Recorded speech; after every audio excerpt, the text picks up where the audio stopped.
كصوماليين هدي أينسو هالكمين هوين كصوماليين هدي أينسو هالكمين على الدولة النمية فرطون على اللماهرين على الدولة النمية فرطون على اللماهرين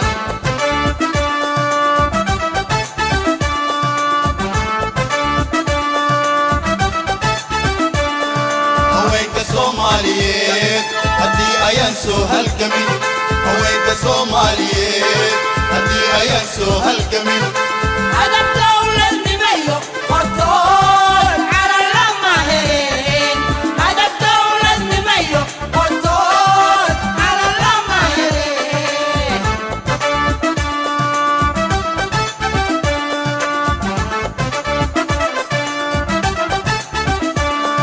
وماشي هذا الكوا هدي أينتيرين هوينكو أينكي كتيجي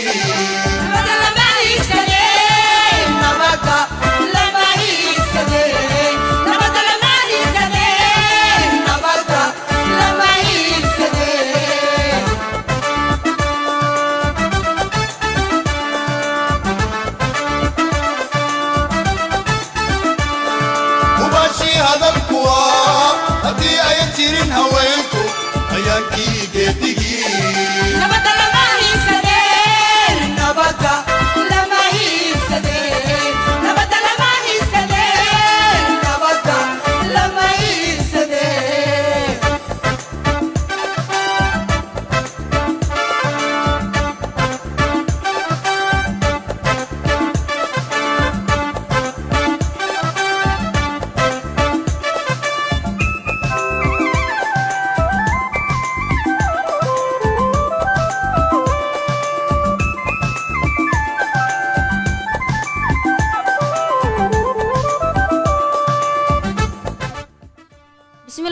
raxiim kulanti wacan oo wanaagsan dhageystayaal kusoo dhawaada barnaamijkeenii gaarka ahaa oo aynu uga hadlaynay sida haweenka Soomaaliyeed ay u heli karaan cadaalad dhab ah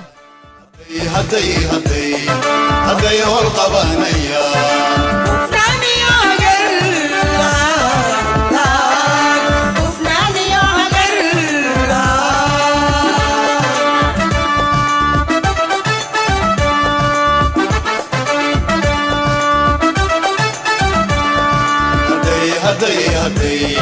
هدي هول قبانيا هدي هول قبانيا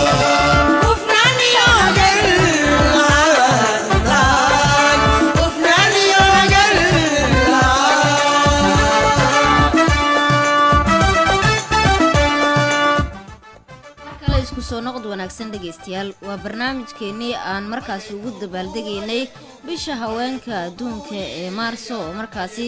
8 Maarso dunida oo dhan laga xuso maalinta haweenka adduunka waxaan bishan sii wadeynay barnaamijyadeennii aynu ku hormarinaynay arrimaha haweenka waxaana barnaamijkeena maanta uga hadli doonaa isla markaana aynu ku soo bandhigi doonaa guulaha haweenka caqabadaha rabitaanka haweenka iyo sida haweenka Soomaaliyeed ay u heli lahaayeen cadaalad dhab ah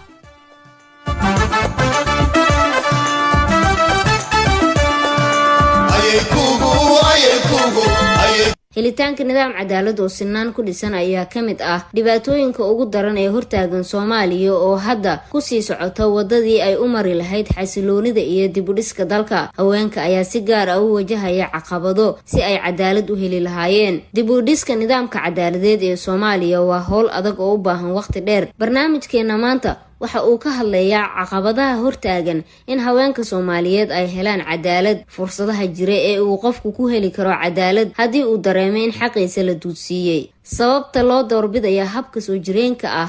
ee xalka khilaafaadka iyo in habkan uu yahay mid dumarka dhalinyarada iyo beelaha la heebsooco lagu takoorayo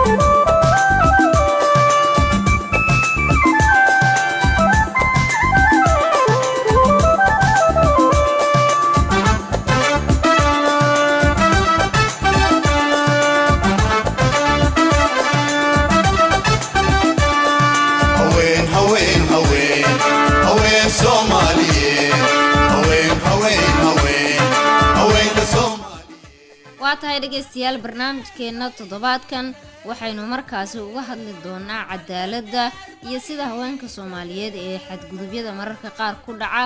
ay u aadi lahaayeen maxkamadaha isla markaana loogu gudbi lahaa xeerarka Soomaalida ay ku xaliyaan iyo sidoo kale soo jireenka dhaqanka ah ee odayaashu ay xaliyaan. dhegeystayaasheena barnaamijka waxaa markaasi ay uga soo qayb qaadan karaan laanka idaacadda ee 84 waxaana barnaamijkeena toddobaadkan marti inoogu ah oo markaasi inalaga qayb qaadanaya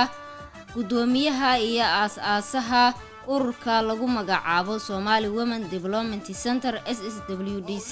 oo markaasi ah xarunta horumarinta haweenka Soomaaliyeed. sidoo kale barnaamijkeena waxaa qayb ka ah oo istuudiyaha iminka inoogu sugan Iimaan Axmed Cabdikariin oo markaasi ah arday ka baxday jaamacadda Simad isla markaana baratay sharciga. marka hore soo dhawow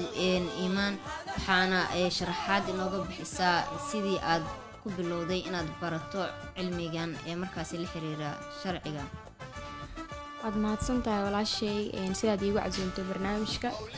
waan ku dhawahay idaacadda. sharciga barashadiisa marka hore wuxuu ahaa wax aan jeclahay oo hobigeyga ah. marka labaadna waxaan rumeeyay riyadeydii oo aan jeclaa. waxaana ku dhiiraday inaan barto kulliyadda qaanuunka. waxaan ka baxay jaamacadda Simad 2021.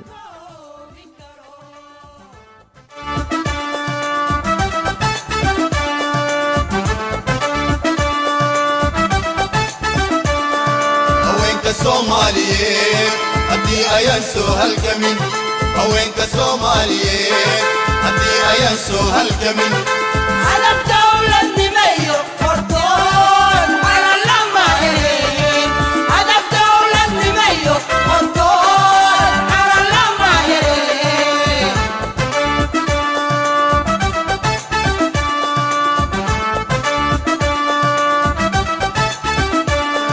haweenka Soomaaliyeed haddii ayaan soo halgamin haweenka Soomaaliyeed haddii ayaan soo halgamin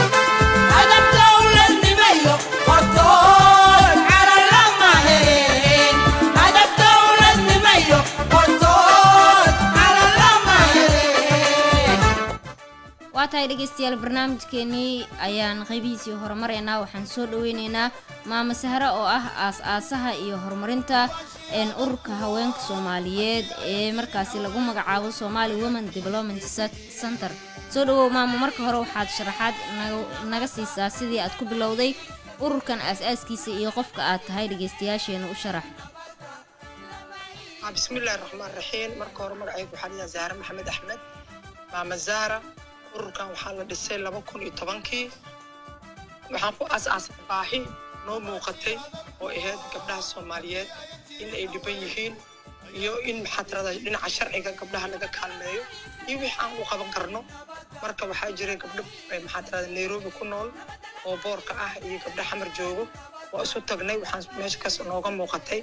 inaan baahidaas wax ka tari karno. marka hore aan helno gabdho sharciga maxadrada international labadaba yaqaano inaan helno. saasaan waxaan ku bilaabnay marka jaamacadda Muqdisho iyo meelahaas inaan la xaajoonno la sheekaysano. gabdhii u horeeyo oo maxadrada sanadkii labaad ahaa dhinaca sharciga aan soo helno ilaa sanad saddexaad afraad aan hayno tababarno. markaas ka bacdi ay looyaro kalena aan u helno waaweyn oo Soomaaliya waaga hore ka ahaan jiray garyaqaano la yaqaano. qoladaasna gacanay naga siisay. saasaan ku aas-aasnay. marka wuxuu ku dhisantaa anagu waxay cadaalad say ku kartaa gabar Soomaaliyeed. waad mahadsan tahay maama Sahra. Iimaan, soo dhawow. waxaad nooga warbixisaa maxay yihiin caqabadaha hortaagan in haweenka Soomaaliyeed ay helaan cadaalad. caqabadaha ugu waaweyn oo hortaagan in haweenka Soomaaliyeed cadaalad helaan waxaa ka mid ah inay ayagaba aqoonin waxa ay xaq u leeyihiin iyo xuquuqaadka sharcigu uu siiyey in loo ilaaliyo oo loo dhowro. sidaas darteed qofka haddii uusan marka horeba cadaalad raadsan macquul maaha inuu cadaalad helo. marka taasaa waxaa ka mid ah dhaqankii oo asna dabray oo gabdhaha kuwa wanaagsan loo arko inay yihiin kuwa aamusan oo aan hadlin oo aan dacwoon oo aan caban. sidaas darteed ayaa waxyaabaha ugu waaweyn oo cadaaladda hortaagan waxyaabahaas waa aan dhihi karaa. maama Sahra, mar kale soo dhawow. maxay yihiin caqabadaha hortaagan in haweenka Soomaaliyeed cadaalad ay helaan marka horta haweenka Soomaaliyeed waxa waaye dhinaca waxa laga haystaa horta dhaqanka ko midda kale waxay tahay meesha maadaama wadanka uusan cadaalad hadda gacanta ku haynin oo aad u jeedid dulmiga socdo aad u jeedid dadka maxaa tira guryaha laga dhacaayo aad u jeedid dhibka dhacaayo haweenka oo ninka caruurtiisa xataa uusan biilkii ilaahay subxaanahu wa ta'aala uu mas'uulka uga dhigay uusan ka soo baxaynin hadda kuwaas ayagana qayb ka yihiin laakiin dhaqankan waa sii jira waxa kale oo jira waxay tahay gabdhaha Soomaaliyeed maxaa tira waxbarashada ku yar gabdhaha waxaa la rabaa marka horeyso inay la tartami karaan dhinaca dhaqaalaha dhinaca waxbarashada dhinaca maxaa tira siyaasadda markaad sii fiiriso waxaad u jeedaa gabdhihii wiilashii inay ka hami badan yihiin waxbarashada gabdhaha fiican laakiin gabadhii wax barato waa la ogyahay waa qaran wax bartay laakiin gabdhihii problem ka jiro waxay tahay ama jaamacadaha noqdaan ama maxaa tira ha noqdaan iskuulaadka hoose way ku xoog badan yihiin waaga horena gabdhaha badan iskoolka looma diri jirin laakiin markii dambe hadda jaamacada 45 ay joogaan waxa meesha waxaa sii haysa caqabada haysa waxay tahay dhaqanka oo moodo gabar jaamacada jikada uga roon gabar wax barato waxay taraysa ma jirto wax saas ma ahan laakiin waxa keenaysa wadankan waa inuu haystaa helaa sharci constitution fiican helaa xuquuqda gabadha siinaayo maxaa tirada u ogolaanayo gabadha inaan lagu xadgudbin gabadha maxaa tirada guurkeeda ay wixii xaq u leedahay ay ogaanayso maanta kay nin guursato mas'uuliyadda ragga inuu fuulo gabadha oo shaqaynayso ama dhar soo dhaqayso oo haddana wuxuu ku sii dilaayo maajaad waxa ku cunay isiisi taas waxay keenaysaa meel u dacwooto oo xaqeeda u soo dhicinaysan jirin laakiin hadii ogtaa maanta kii darbaxadiisa looga gudaayo sharciga la tigsanayo baa isbedel lahaa marka waxaa loo baahan yahay sharciga kow inaan marka Soomaaliya haddaan nahay sharciga in la adkeeyo haddii ayan jirin haweenku saaxiibada cadaaladda ee caalamka iyo dowladda federaalka Soomaaliya iyaga oo iskaashanaya waxa ay horumarinayaan helitaanka cadaaladda iyo hababka wax looga qaban karo cabashooyinka dadka Soomaaliyeed dowladda Mareykanku waxa ay kordhinaysaa helitaanka cadaaladda iyada oo loo marayo hagaajinta hababka cadaaladda wax ku oolka ah isla markaana la xoojinayo awoodda hababka cadaaladda si loogu xalliyo cabashooyinka si nabad ah iyada oo diiradda la saarayo cadaalad ay helaan haweenka dhalinyarada kooxaha la tokooro iyo dadka naafada ah dowladda Mareykanka iyada oo adeegsanaysa mashruuca ballaarinta adeegyada marinka u ah cadaaladda waxa ay hiigsanaysaa in ay horumariso taageerada iyo kaalmada sharciga ee haweenka barakacayaasha iyada oo la aqoonsanayo in haweenka Soomaaliyeed ay inta badan dhibanayaal u yihiin xadgudub ku salaysan jinsiga GBV USAID waxay iskaashi la sameynaysaa ururada deegaanka ee xuquuqda insaanka sida Somali Women Development Center SWDC xarunta horumarinta haweenka Soomaaliyeed si ay isugu keento qareemo haween ah dacwad oogayaal u doodayaasha xuquuqda haweenka ururada bulshada rayidka iyo ururada gargaarka sharciga si loo taageero haweenka nugul gaar ahaan kuwa xereyaasha barakacayaasha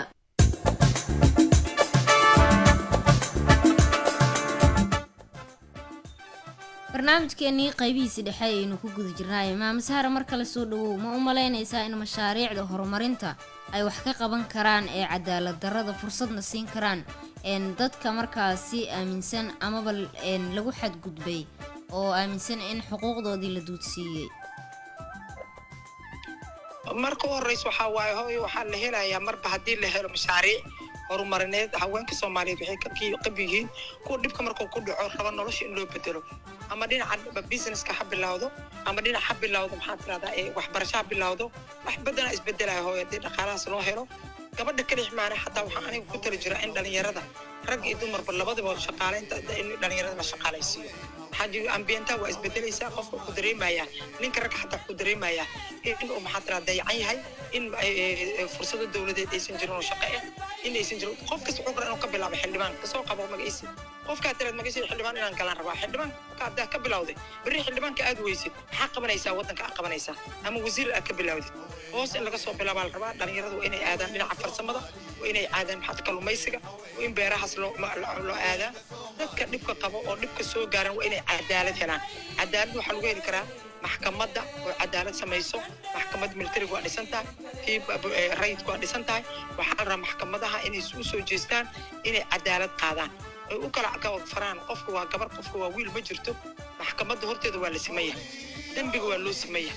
wanaag waa loo sameeyaa saas daraaddeed waa in qofkan xaqiisa oo helaa saasay ku imaan kartaa waxaan tahay in gabdhaha Soomaaliyeed ay gacmaha isqabsadaan isxoojiyaan gabadha kale meesha uga fiicanta ay ogaato gabadha kale waxay u toosi kartaa ay ogaato annaga hadda waa sii weynaana dad waxaan nahay qorax sii dhacaysaana midda u baahan waxay tahay waddankoo saan oo gabdhihii Soomaaliyeed maanta haddii la rabo qabiil lagu soo doorto qabiil wuxuu u taraa male marka ninkay guursanaysa Allahu aclam ilmaheed waxay guursan Allahu aclam Soomaaliyu guursanayaan marka waxaan rabnaa in qabiilkaas laga tago qaran loo gudbo haweenka Soomaaliyeed ay ka fikiraan caafimaadka tii wax qaban karta dhaqaatiir dhinaca caafimaadka ku fiicnaato tii kaleeto maxaa tirada iidane ama sharci yaqaan ama maxaa tirada sidoo kale oo dhaqaalaha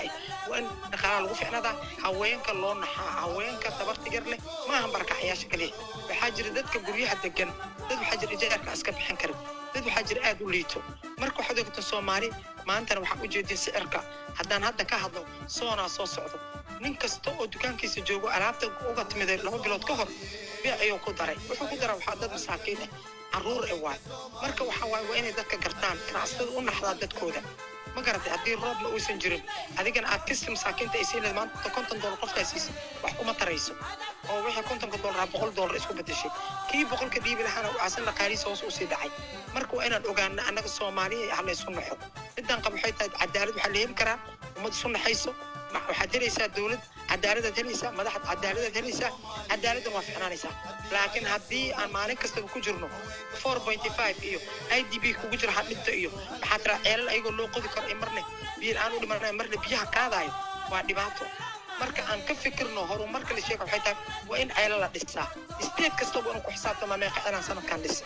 state kasta oo ku xisaabtama webi ay marayeen si uga fakan karaa marka aan laga fikirin waa inaan madax noqdo inaan ka noqdo yaa loo noqonaa madax hadduu shacabka baaba'o marka ummadda Soomaaliyeed waxaan leeyahay ramadaan soo dhow hal leys cafiyo horan haloo socdo adduunka aan la socono waa naga dhamaatay qabiil waa soo taabanay wax kasta waa soo taabanay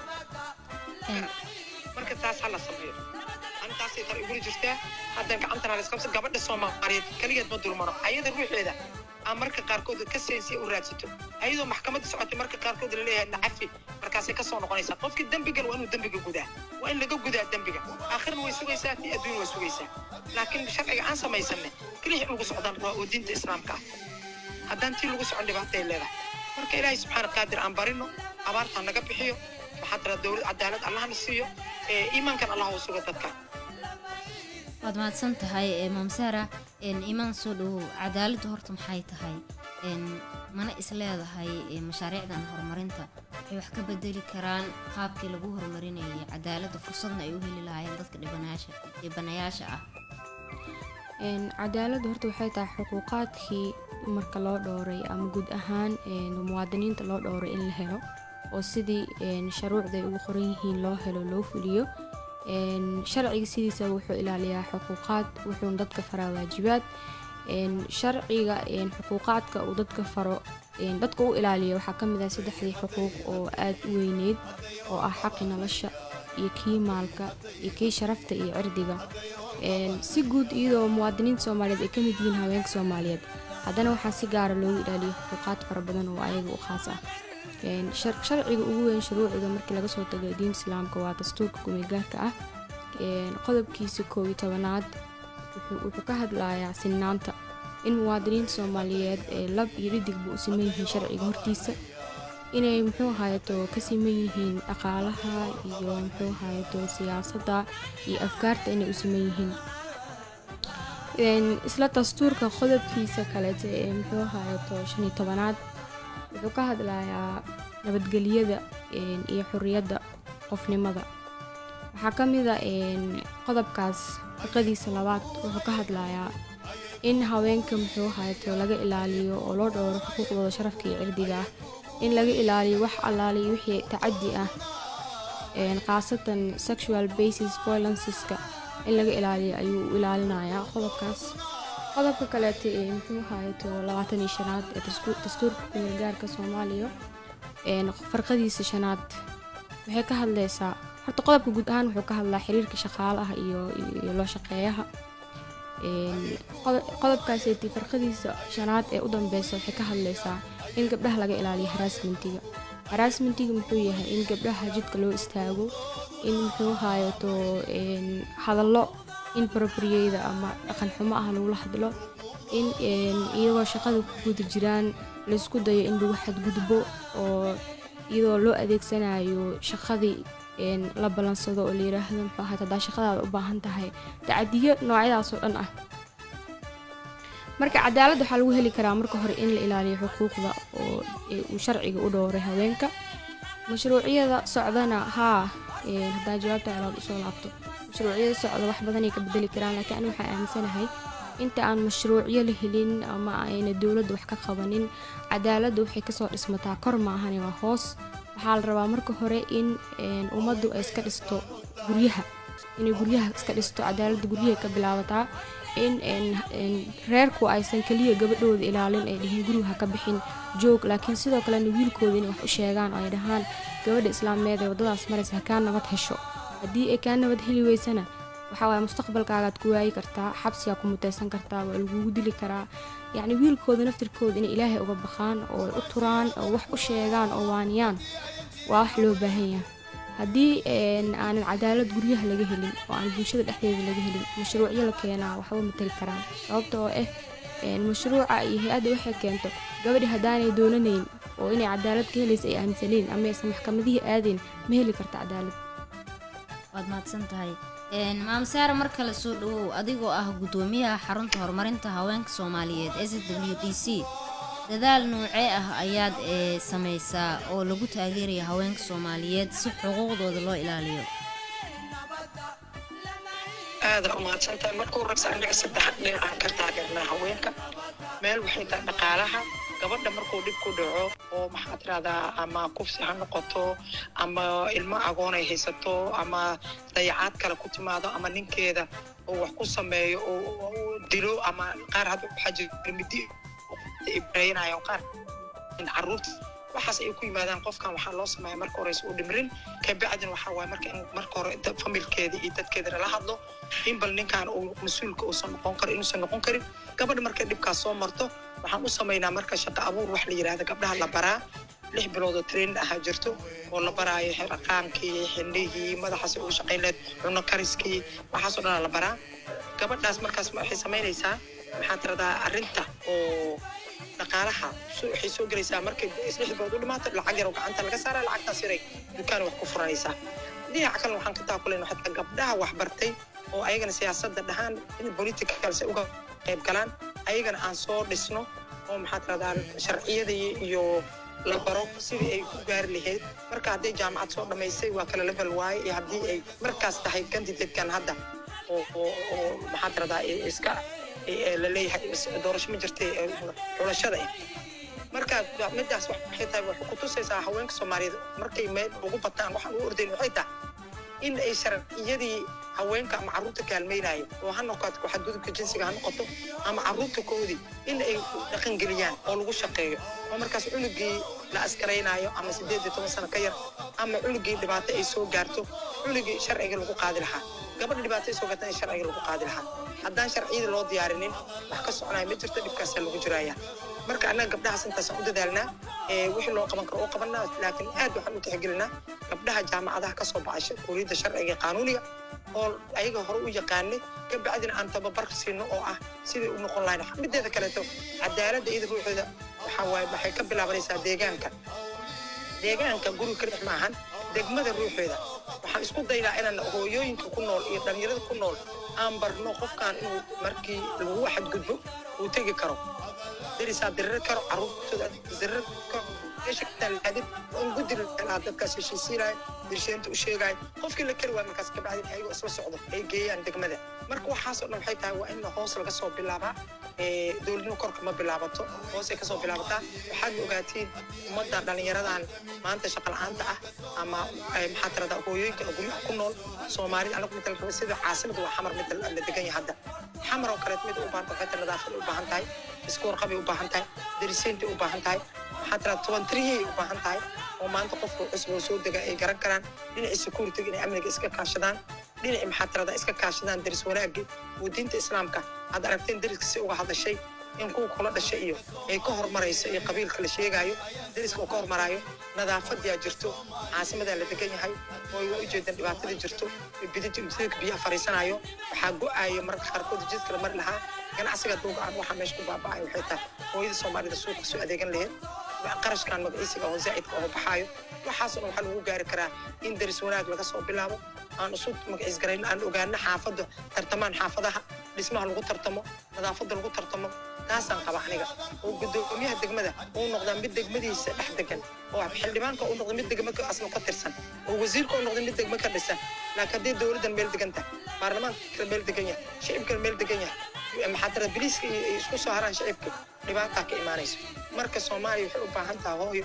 dib u kabasho wax la yiraahdo dib u heshiisiin wax la yiraahdo oo dariskii iyo wanaagii iyo dadka ka dhexin jiray isugu yimaadaan laakiin hal la ogaado intiba ay annaga maskaxdeena ku jirto in qabiil qaran noqonayo ma noqon karo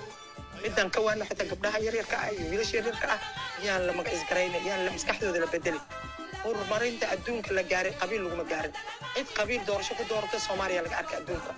waan ku soo gubannay tii u dambaysana maanta way arkeen waxaan rabaa taas in laga gudbo gabar soomaaliya waxay nabad heli kartaa haddii ay yimaadaan xildhibaano xalaal ah iyo dowlad xalaal ah iyo qofkeeda dooratay waxaan u ordaynan waxay id annaga haddana hooyooyinka waxaa tira intaas beledka ama isbitaal furaaya ama hogaamgoodka hor istaagaya waxay ahayd inaan aragno oo nasanno cimrigaan ku nasan lahayn aa problemkuli socdaa waxaa keenaa waxay tahay meeshaan waxaa la rabaa shalay ninkii waddankan dembi ka gal inala xisaabtamo soomaali isla xisaabtanka ma ogolo mana jeclo isla xisaabtan waa inay timaadaa waa in la ogaadaa ninka galaas biyo u dara galaas biyo daray ninka galaas biyaha u diidan inay ogaadaan in la asnaada ma ahan isku dhaqanaaso saanan ku jirayna marka waxaad ogaateen adduunka horumare ka soo qaba hadda meeshaan ukrain oo dagaal ka socdo dad waxay inuu horumaray maalinta dagaalkan aad ku dhacay ma dheheen haddana waa aragteen waa qaxeen laakiin annagu waxaa la rabaa waa haddaan qaxnay maxaan ku qaxnay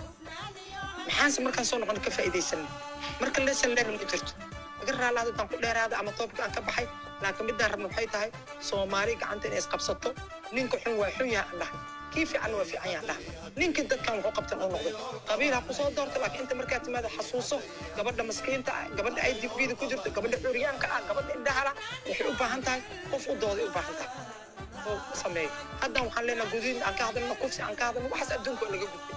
waa mahadsantahay maam sahra waa kusoo laaban doonaa way mahadsan yihiin kasoo qaybgalayaasha barnaamijka oo markaasi ay ka mid tahay iimaan axmed cabdikariin oo ah arday wax ka barat amaba kuliyadda sharciga ee jaamacadda simad ka baxday iyo sidoo kale guddoomiyaha xarunta horumarinta haweenka soomaaliyeed ee SSWDC maama sahra maxamed axmed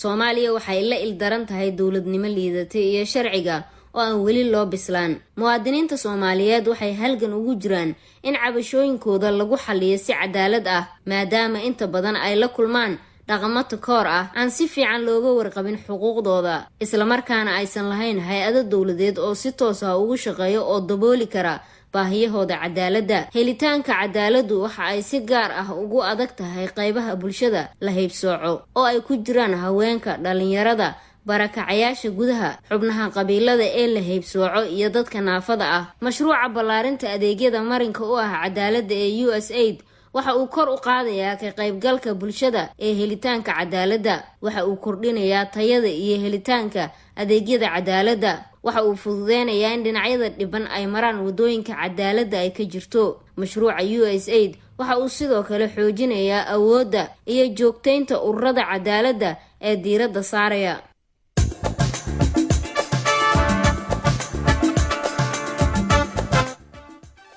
waatahay dhegeystayaasheenna waxay inaga soo wici karaan leenkii idaacadda ee 63 eber eber si aad uga qayb qaadato barnaamijka islamarkaana noogu biiriso aragtidaada ku aadan sida haweenka soomaaliyeed ay cadaalad rasmi ah uga heli lahaayeen lambarkaas ayaad inaga soo wici kartaa barnaamijkeena ayaynu weli ku guda jirnaaye markan haddii aan kugu soo laabto maama sahra maxay tahay sababta dalka looga hirgelin waayo hay-ada cadaaladeed oo rasmi ah in ka badan 20 sano waxaan macaan martaba cadaalad ma imaan karto haddaan marka hore aysan ku imaanin qof kastaba aqoontiisa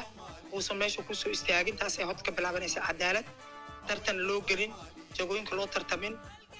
kii soo barta xanaanada xoolaha inuusan aadin daktar uu sheegay farmashiyo dhex istaagin waxaasoo dhan waxay ku imaan kartaa hooyo hay'adaha dowladda markii la dhisaayo waa inay ku yimaadaan dastuuriga ku imaanaan waxay tahay wasaarad kasto waxay qabatay in lala xisaabtamo dadkay shaqaalaysan lala xisaabtamo laakiin haddii wasiirkii iyo maxaa tirada shaqaalihiisa isku hal famil yihiin waxay ka shaqaynayaan aadan garanaynin cid la xisaabtamaysan aysan jirin mar alle markay noqoto ama mooshin ama magaciisa noqoto ama xildhibaan noqotona leey waxaan rabnaa inaan helnaa doorasho dadban hadhowna laga dacwoodo taasaa dhibaatkeena maba imaan karto hooy doorasho dadban iyo 4.5 jirto cadaalad ma jirto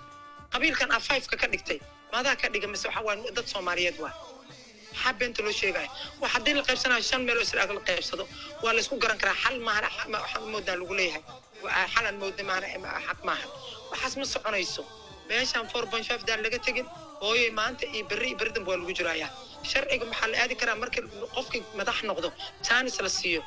uu ku adeega garsoorka uu sameeyo adeega garsoorka waa kala daadsan yahay waxaa la rabaa maxkamadda dastuur inay jirto oo kala celiso wasiirka iyo madaxweynaha iyo prime ministerka waa baaba'santaa ma jirto yaa kala celinayo geedkan waxaa qabiyo qoraal la yiri qabiyo qoraalka yaa soo sameeyay maxayse la dhamaan la'ada maxayse danta ku jirto in gacanta lagu haysto waxaa lagu yiri waa heshiis bulsho waa bulshada loogu wareejin la'ya bulshada inay kasoo bilaabataa la rabaa ay ku dhamaato baarlamaanka kasoo bilaabato bulshada soo ma gaarin baarlamaan ma qasanay haystaa marka hooyo cadaalad saas laguma xiro cadaalad dawladaha waa wada aragnay cadaalada dawladda muslim waa aragnay dawladda